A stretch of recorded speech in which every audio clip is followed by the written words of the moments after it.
We did our 5 best NBA off seasons by team. It's only right that we move to the 5 worst. We are going to tell you our 5 worst off seasons from NBA teams, deep diving which squads better position themselves for the 2025 NBA draft. And you are not going to want to miss any of it. All this is coming up next on the Brick House.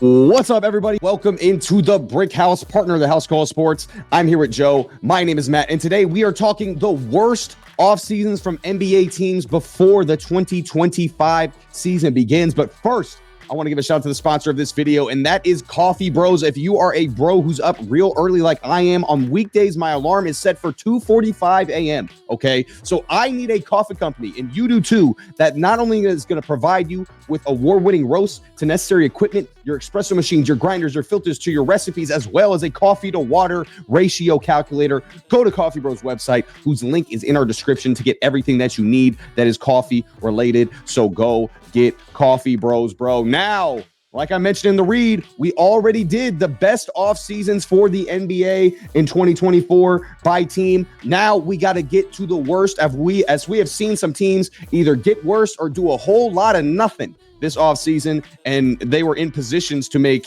some special moves, but we have seen teams not do so and not take advantage of some of the teams and players that were on the board for them in this offseason. So, Joe, I'm going to kick it to you, man. I need you to give me number 5. Who is the 5th worst offseason by team in the NBA this year? I'm going to this one I might catch some flack for, but the reason I want to catch flack for is because we haven't seen this happen yet, as far as I know. I'm going to double check before I say my words here, but the Denver Nuggets have done absolutely nothing, and they didn't do a lot last year. And then KCP leaves, which was a vital part of that team. He was integral part to that championship run both times when they won. You still have the Joker, but there's rumors that Westbrook's coming. Until he does, they're my number 5. Yeah. And even once he gets there, he's not the same player that KCP was. Does he have streaky defensive tenacity? Yes. Can he, drop a triple-double at will? Absolutely. Even in this stage of his career, I think he can. But he is definitely a guy who needs to fit in with a team. I don't quite see the fit in Denver if he shows up, because Jokic predominantly has the ball in his hand. Westbrook does the damage with the ball in his hand. Mm-hmm. So you either don't play him at the same time, which I think kind of defeats the purpose, or you're relying on Westbrook to kind of catch and shoot. I don't know how this works, because it doesn't seem to fit whatsoever in how they predominantly run their offense, which is through Jokic. So Denver hasn't done anything. It looks like this is the start of a mini rebuild for them, kind of retool, if you will. But yeah, they have said that they're not even going to be a top 4 seed in the West this year. I don't see a way that they can be. They're going to be closer to play in basketball. Not saying they're going to be a team that has to win to play in, but a 7 or 8 seed that has to play a 9 and a 10 seed to get in, more so than having home court until the Western Conference Finals. That's where I see them at, and it's hard to disagree with that from a team that was 2 years ago NBA champions. This is a steep decline very, very rapidly, but I think that they saw it. They saw how this was going. They knew, they didn't really have the financial space to do things. They didn't really have, the capability. They had to move a lot of players. They had to give up a lot to move a lot of players as well. I think they gave up 3 second-round picks to dump Reggie Jackson's salary. So Denver lost draft capital, they lost players, and they got nothing back. That is the worst-case scenario you could have as a perennial playoff team, is to lose players, lose draft capital, and get absolutely nothing in return. Joe, Denver's going to be higher up on my list than 5. Denver's had a horrible offseason. I'll get to it more when I go, but they've had a terrible, terrible offseason. You've got a 3-time MVP, a 3-time regular season MVP in Nikola Jokic, who is arguably the best player in basketball right now. and arguably the most dominant player in basketball right now. And you're wasting his prime because you don't want to keep the team together. They're too damn cheap to give KCP 3 years, $66 million that, Orlando gave him. I guarantee you, if Denver gives KCP the same contract, he's going to Denver. He's not leaving Denver. He's staying with Nikola Jokic and he's staying with that core. But Nuggets ownership is too damn cheap to pay KCP, so it's crazy what's going on in Denver. I completely agree with you as far as Denver goes, and they're going to be up way higher on my list. Matter of fact, not even just a little bit higher. They're going to be up way higher on my list because they are wasting away what Nikola Jokic is. But my number 5, this is a team. It's going to seem like I'm picking on them, and we pick on this team a lot because we when they came together, we didn't think it was going to work, and sure enough, it hasn't worked. But I'm going with Phoenix at my number 5. When you look at first of all, when you look on ESPN's power rankings, they're number 12. If you would have told Phoenix when they put this whole experiment together that going into the 2025 season, they were going to be number 12 on the power rankings, which means, like you mentioned, Joe, they're kind of towards that 6-7 seed in the West type range. That's an abject failure. Like, that's worst case scenario for Phoenix, putting all this together, spending all those resources to get Devin Booker and Kevin Durant, and you end up, ranked 12th on the power rankings. Nobody thinks you have a chance to win the NBA title. Abject failure. Second of all, they have notable offseason additions listed. The first one listed is head coach. It's Mike Budenholzer. That's your notable offseason addition. And then Ryan Dunn via the draft, who he is one of the best defenders in the draft, but he has no offensive ability whatsoever. And Mason Plumlee. That's it. That's their entire offseason as far as what they did. And then they got rid of Frank Vogel, Drew Eubanks, and Eric Gordon. So it's like this is a team that has absolutely no direction. What direction are they going in? What are they trying to do? Nobody thinks you're winning a title. Nobody thinks you're bad enough to get a top pick. So you're in that classic limbo area where you can't do anything right. And you have so much financial ties into Kevin Durant. Nobody wants Bradley Beal, and he's got a no trade clause. And Devin Booker, I do not think you're that guy. I'm sorry. I just do not think Devin Booker's that guy.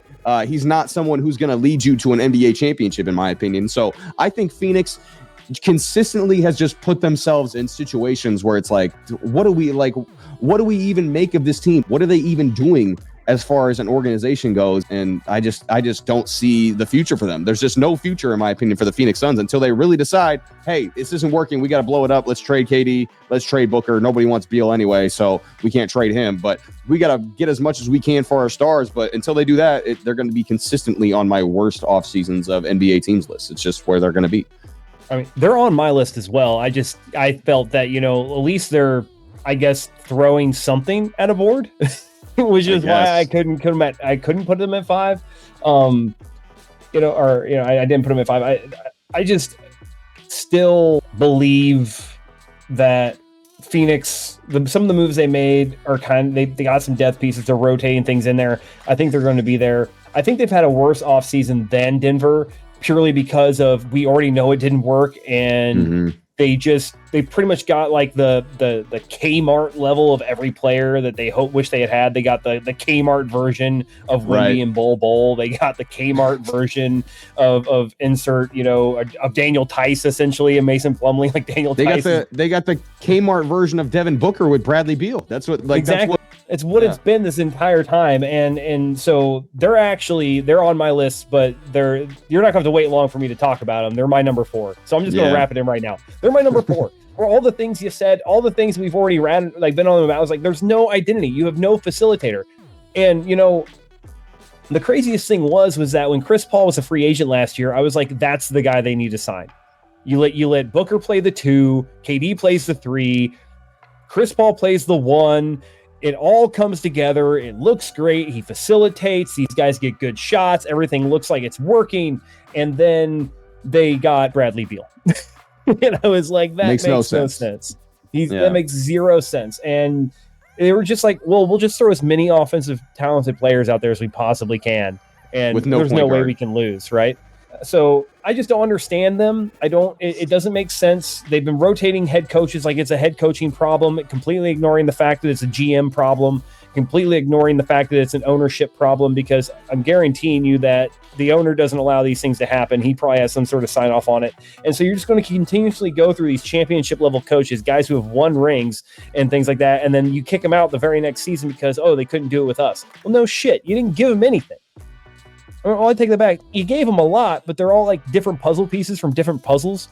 You know, like you end up with like half a White House, half a Mount Rushmore, half a a quarter of a mountain view landscape here, and a fucking orca puzzle, and it just slaps together, and none of the pieces, man. And the guy's sitting there trying to hammer them together. That's what you give it. That's what you give a head coach in Phoenix. Yep, it makes no sense. Makes no sense. And again, we've been on this train for a long time. And like you mentioned with Chris Paul, like Chris Paul would have been a great fit for Phoenix this year. But I guarantee you, he did not once in his mind consider Phoenix as he's like, dude, you just sent me off to Washington, but for Bradley Beal, right? And then Washington had to send me to Golden State, so it's like, I don't want to come play for you now. Like you needed me then. And he was hurt in the playoffs, which Chris Paul always is. It seems like Chris Paul is one of those guys too, where, if we got a bunch of what ifs, if Chris Paul was healthy in the playoffs, he'd have this ring, he'd have that ring, but he's somebody like that too. But again, like I was saying with Chris Paul, he's someone who, when it comes playoff time, he always seems to be hurt. And he just, for whatever reason, it doesn't click. But again, he would have fit perfect with Phoenix. But Phoenix, shit them off to the side for a bag of peanuts and a Band-Aid. So it's like you can't go back to them after that. So yeah, it sucks for Phoenix, and it sucks for their fans because again, there's no direction. You have stars there.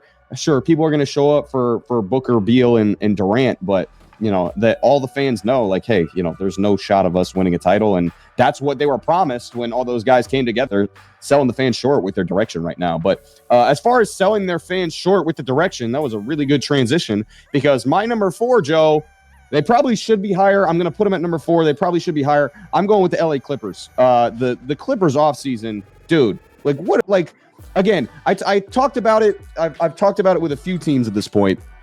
You're in such a weird middle ground. Like, your direction makes no sense, right? If they would have given Paul George that 4-year max contract extension, and they would have brought back Russell Westbrook, because they have that new arena this year. I don't know if you saw the videos of the new arena, Joe. The new arena looks dope. Like, credit to them. The new arena looks sick. They have like a 360 view of, like, you can see like all the players' stats, like their wingspan, like their stats, their, all this cool stuff. Like, it looks, the stadium looks dope. So if you wanted to bring back all that star power, if you want to bring back Russell Westbrook, if you want to bring back Kawhi Leonard, bring back James Harden, bring back Paul George, that makes sense. You've got a new arena, right? You got a new arena. You can do that. But you don't pay Paul George? You let Paul George go, but you bring back James Harden?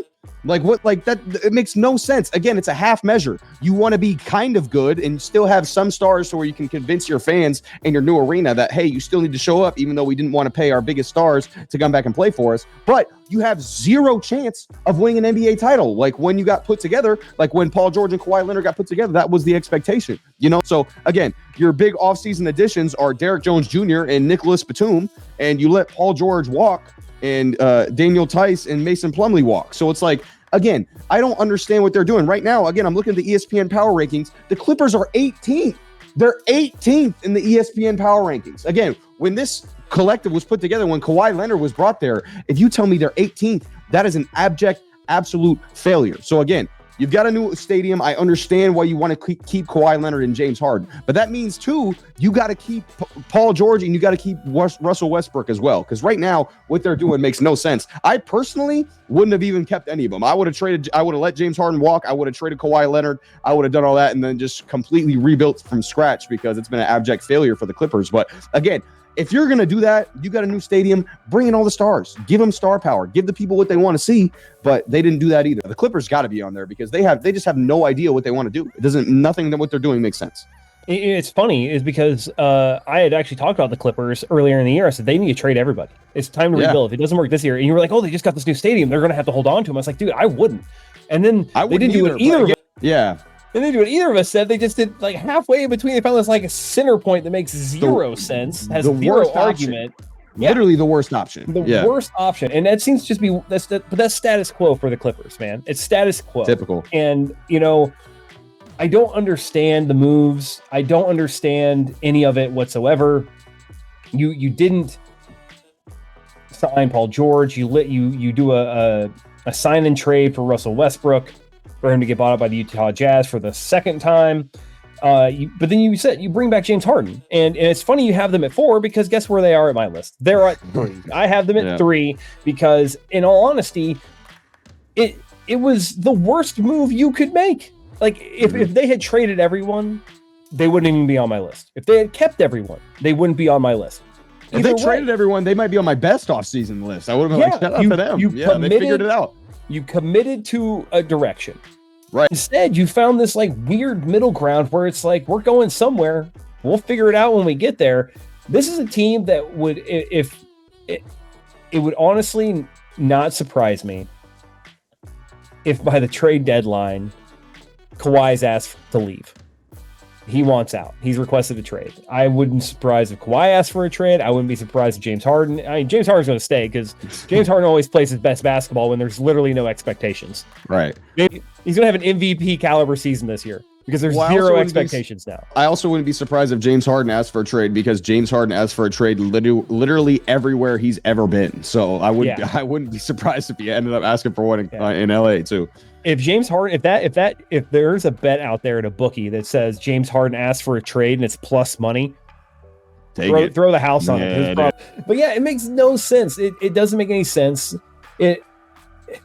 Honestly, it really looks so much worse than it probably is. But then again, it probably looks just as bad as it is because I'm in awe of how terrible this is. I don't even know if there's and the fact it's not 1 or 2 for me was really hard, but I do have a special place reserved for 2 and 1, and so we'll get there. But yeah, they're my number 3, man. It's solid, and it just doesn't make any sense. The more I talk about it, the more I probably should have put them higher. But I mean, the it's just an absolute disaster. Again, you gotta pick. There's a fork in the road. You gotta pick. There's 2 lanes. Right, you got to pick either this way or that way, and they went where there's literally no road at all, right down the middle where there's literally nothing ahead. So it's like they picked absolutely no direction. They picked the middle ground, and it's the worst thing they could have done. The Clippers probably should be higher. I've got them at 4, but my number 3, and they could be easily higher too. I'm going with the Chicago Bulls. What are the Chicago Bulls? What the hell are you doing? You traded Alex Caruso. Again, Alex Caruso was a super valuable piece. There's teams offering first and second round pick, multiple first round picks for Alex Caruso. I guarantee that's a deal that they could have gotten from some team. I bet you they could have got it from OKC as well. Instead, they went and got Josh Giddy. Nobody wanted Josh Giddy. That's like offering something again. Like you're at the store, you're at like an auction or something like that. And people are like, oh, $50, $75, $100. And then someone out of nowhere goes $2.5 million. And you're like, what do you like? This is a hat. Like, it's not worth $2.5 million. Like nobody even wanted this hat really. And that's what they did for Josh Giddy. And the trade just made no sense. They already have a bunch of guards in Chicago. Like they didn't need another guard. They got Kobe White. They got Dosunmu. They got other nice young guards in Chicago, but they went and decided to get Josh Giddy. And then the DeRozan sign and trade, they're the ones who traded DeRozan, and they ended up getting a second round pick in Chris Duarte. It's like what, so basically your 2 most valuable assets on the market this offseason in DeMar DeRozan and Alex Caruso. You got Chris Duarte, Josh Giddy, and a couple second round picks for him. Like that is an abject failure. And then you've got the 3-year, $150 million atrocity of the Zach LaVine contract that they can't even pay people to get off of. So Chicago is just in a terrible, terrible spot. I'd probably have them even higher, but I like their pick, their 11th overall pick, Modest Buzelis. I think he's going to be a really, really good young player for them. He looks like a really solid young wing in the NBA. So if they didn't pick him, I'd probably have them higher. But Chicago is another one of these teams where it's like, dude, there's literally no direction. There is nothing positive happening in Chicago. And they just have made horrible, horrible moves in Chicago consistently, basically since Jordan left. It's been horrible.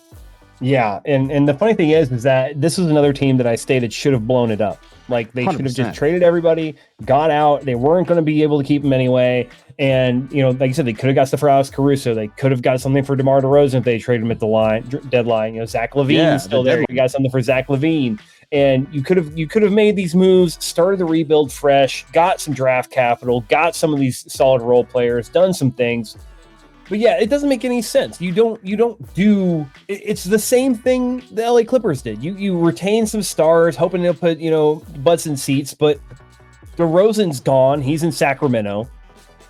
you know, you trade Caruso for peanuts, and that peanut that you're going to get the most use out of is Josh Giddy, who, let's be fair, there's a reason he's not in OKC anymore. And it's been a consistent problem. Like, honestly, I feel like Chicago wouldn't be here if DeRozan was healthy. Like, if DeRozan had stayed healthy and you had that team around him that he had then, they probably would have been a better free agent destination. They probably wouldn't have to pay a premium to get people in there. But, I mean, even when the Zach LaVine, DeMar DeRozan thing happened, we were looking at, like, that's not going to work. No. And then they've just been riding this train of consistently plugging role players in around them. And they're the use case of why Phoenix wasn't going to work and why, you look at some of these other teams who are just injecting role players like they're going to make these number two guys better. And it's just not going to work. And the funny thing is, you said the Bulls are your three. They're my two. They were my two. Like, legitimately my two. Like, I was like, and honestly, they probably could have been higher. I probably could have had the Clippers ahead of them. But the disdain I've had for a Bulls team that was already a play-in team consistently, and that was their ceiling, was that they were going to play one playoff game, and it was a play-in game every year. And they did nothing to change it. They've done nothing to change it. And this is where we're at. And now they're not even going to be a playoff team. And it makes no sense to me. It's infuriating, to say the least.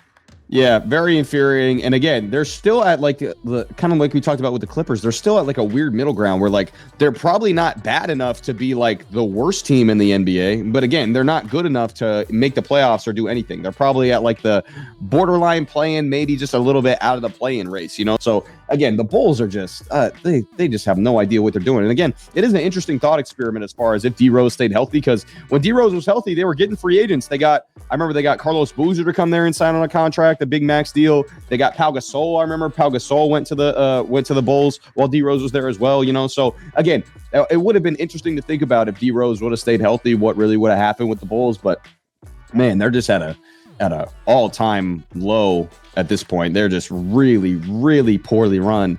And again, you got to pick a lane. And at the trade deadline, they had an opportunity to get so much for Caruso and DeRozan, seeing that this was going nowhere, seeing that they were both going to leave this offseason, and they didn't get anything for them. It just doesn't make it's horrible on the Bulls' part for what they've done in this offseason and just in general. But speaking of another team that's been a big market team that has been terrible this offseason, and this destination, we've seen about 45 different names linked to going this place, and 0 of them have went there. The Lakers. The Lakers offseason has been objectively terrible. Again, you look at their additions, it's JJ Redick, it's Dalton Connect, which I did like the Dalton Connect pick. I think him, falling to the Lakers down there at the middle of the first round and then getting Dalton Connect was a good pick. And Bronny James. So two of the Lakers additions, one of them is his podcast host, and the other one is his son, and the other one is their first round pick. So that's what the Lakers did this offseason when they were talking about Klay Thompson, when they were talking about James Harden, when they were talking about Trae Young, when they were talking about all these guys. They end up getting LeBron's son and his podcast host, and those are their big additions. So again, the Lakers are just in a very, very weird position. And again, it doesn't look good on anyone in the organization, because I don't know if the organization's trying to make it this way, so they like make LeBron the scapegoat if they're like hiring JJ Redick because they want to make it seem like, oh, LeBron made us do it, or LeBron's like, hey, hire JJ Redick, But either way, it looks bad. And either way, the team is not good, right? The team is not good enough to compete for a championship. Again, they're in that weird middle ground where it's like probably going to make the play-in, might be a lower, 6, 7, 8 seed, and they're probably going to get bounced in the first round. That's where they're at right now, because the roster is solid, but it's not great. And again, LeBron's starting to age, AD's starting to age. And the fact that the thing that most people are going to be excited for is the LeBron-Bronny reunion on the court, and, we get to see them play. It's going to be an amazing moment, no doubt. But again, if that's the thing that you're looking forward to for the 2024-2025 season for the Lakers, it is an abject failure of an offseason, because the Lakers are supposed to be about championships. And right now, it's all about the entertainment side of the business. The Lakers have got to be in the top 5, and they're my number 2 as far as worst off seasons go for the NBA. It's funny. They're your number 2. They're my number 1. We went all the way down, just like that. Pretty much. I had Denver at 5, and you're going to have Denver at 1, and that's really the only difference. That's really the only difference in this list. Yeah, you're right. And what makes this worse for the Lakers is the Celtics just won their 18th. They break the tie. So now you're not only not in competition right now to win a championship like the Celtics are going into 2024 and 2025 season, you are behind them, and you made 0 moves to correct that problem. And like you said, you are a storied franchise that is being more about clickbait and viewership than winning. And we've been waiting for them to do something to help LeBron in his final years, help Anthony Davis in his final years, and they just continue not to do it. And the funny thing was that probably their worst move wasn't even their fault, outside of the fact that they offered it in the contract, and that was allowing D'Angelo Russell to opt in to the final year of his contract. Like, no one saw that coming. He looked totally done with the Lakers organization. You saw him sitting on the bench away from his teammates while they're doing critical huddles and game time decisions and critical game decisions and everything like that. He's over there messing with towels, playing freaking whatever the fuck he's doing over there, completely disconnected. And then he opts into his $18.7 million year contract, completely hamstringing them. He's and like the best thing. The reason they couldn't get Clay right there. Reason they couldn't get Clay. And the best thing you can hope for is that D'Angelo Russell can get traded. But even then, everyone sees the type of player he is. You're paying. No one's going to pay $18.7 million for at best a bench point guard. Because the only place that might is going to be like, you got to hope one of these really bad teams that are just run like shit. Maybe the Bulls. Maybe the Bulls will trade for him. Yeah, maybe. But maybe. you're not going to have any options here, and you're right up against the luxury tax, which you're not going into because you can't win.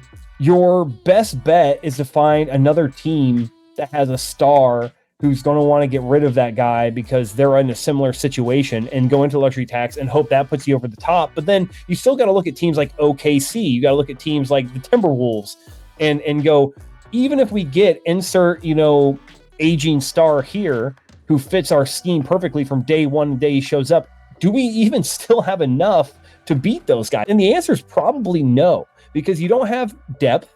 Everyone on your team probably isn't good enough to play on another playoff team right now from last year, barring maybe the Chicago Bulls at this point. And no one wants any of these guys. So you basically drafted LeBron James's son because you had to. And then you basically after that just said, okay, that's it. We're done. And you've done nothing else. And so basically what we all thought would be LeBron riding off into the sunset, one more shot at the championship, his son by his side. And I guess we probably should have seen the writing on the wall when they hung the banner for the in-season tournament. Maybe. Like that seemed to be a precursor. Because, and the funny thing was, like, it was so funny watching the Celtics fans troll the Los Angeles Lakers. It was like, didn't realize we were putting banners up for participation trophies now. So now, and the best part is now everyone looks at the LA Lakers and goes, so your last 2 banners you hung was the Mickey Mouse Championship and the in-season tournament championship. And that is all people are talking about right now with the LA Lakers. So you've been embarrassed on like the social media side of things. You've been embarrassed by your arch rival in Boston because now they've outdone you and they probably have a better chance of winning a championship in the next 10 years than you do, to make it 2 up on you. And then you do nothing other than, well, at least we'll get to watch Bronny play with his dad. Right. It's so bad. They're in a terrible spot. And again, we talked about this pre-show. I'm actually not mad about a lot of the Bronny stuff, like the Bronny guaranteed contract. I'm not mad at a lot of that because, again, Bronny's got some leverage as far as the fact that, hey, he can tell the Lakers, hey, you need me to be on the team because you need that me and my dad moment, because that's going to be the biggest moment for our team the entire year. So again, he's got some negotiation leverage as far as that goes. So I think that's why he got the contract. I think Bronny was worth, as far as him as a player, I personally think he was worth a flyer somewhere in the second round. You saw the Suns owner, Matt Ishbia, come out and say, hey, I was going to pick Bronny if he would, if they weren't coming out and taking, if they weren't, the Lakers weren't going around telling everybody, hey, don't take him or he's going to Australia, which is, again, another really bad look. Is another really bad look for the Lakers, So again, so I'm not mad at a lot of the Bronny stuff, but again, it's all about how the public perceives it. And again, how the Lakers are looked at right now publicly, they're looked at right now as an abject, they're looked at as a clown show right now. Let's just be honest. They're looked at as a clown show, as how they're operated.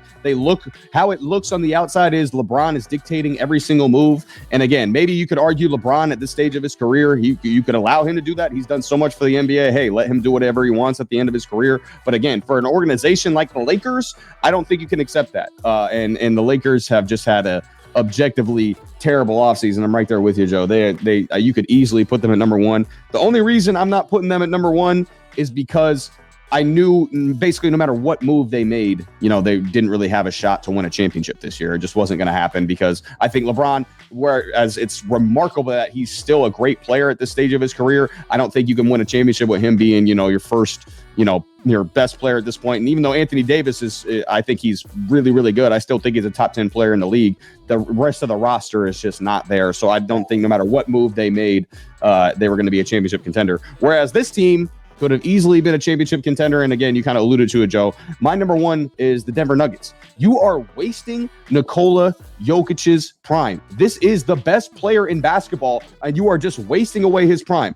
Their notable offseason additions, DeRozan Holmes II was their first-round pick, and he tore his Achilles. Obviously, wishing him a speedy recovery. That's a really nasty injury to have in the summer league, and he tore his Achilles. But again, your first-round pick is your main addition, and he tore his Achilles. Your next main addition is Dario Saric, who can't even crack bench teams or non-playoff teams rotations off the bench, so those are your two main additions, and you let KCP go, who was your shooting guard, your 3-and-D wing, for money that you could have paid him. And your ownership group is one of the richest ownership groups in basketball. Basically, it's like the Walton family who owns all of Walmart. They're one of the richest groups in sports, really. And they chose not to pay KCP 3 years, $66 million, and it's going to cost them an opportunity to have a really long sustained window. And again, you talked about Russell Westbrook, that Russell Westbrook edition. He doesn't fit anything that they do. He needs the basketball, and the basketball is always going to be in Jamal Murray and Nikola Jokic's hands.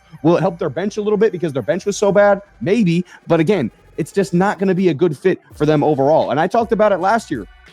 Everybody was picking Denver to go back to the finals and repeat, and I was like, losing Jeff Green, losing Bruce Brown, their bench is not going to be nearly as good next year, which ended up being last year. And last year, again, we saw it. Their bench wasn't very good, and that's kind of what cost them in these big games. Their bench got even worse. Now they're relying on Peyton Watson, Julian Strawther, Christian Brown to take further steps up as young players. I just don't see that happening. So again, for me, Denver had the worst offseason because, again, if they made the right moves, they could have turned this team back into a championship contender, and they just wasted it away and did absolutely nothing. So for me, I think Denver had the worst offseason of any NBA team. I mean, it's real easy to say that. We both had them in the top five. I put them a little lower because, they were salary cap things are there. They could have made some different decisions, but at the end of the day, there just wasn't a lot of moves that I think they could have made.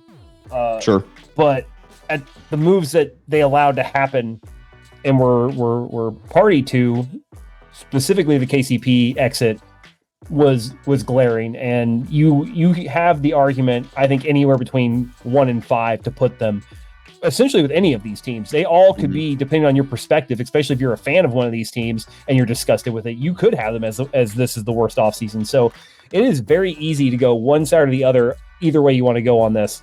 And I can, like I said, see the argument for them at 1 for sure. Definitely. I mean, we were talking about them after they won the title and they ran through the entire playoffs. They dominated the playoffs a lot, very similarly to how Boston dominated the playoffs last year. We were talking about them being a dynasty, and now we're talking about them again on ESPN's power rankings. They're number 7, so they're not even in that first group of contenders. They're kind of maybe they make a conference finals, but I don't even think that's the case right now for Denver. It's a dramatic fall from where they were just, last year, going into last year. Denver has failed this offseason. And again, all the teams we talked about today have absolutely failed this offseason because, man, there were so many moves for these teams to make. And again, the right moves seem very, very obvious.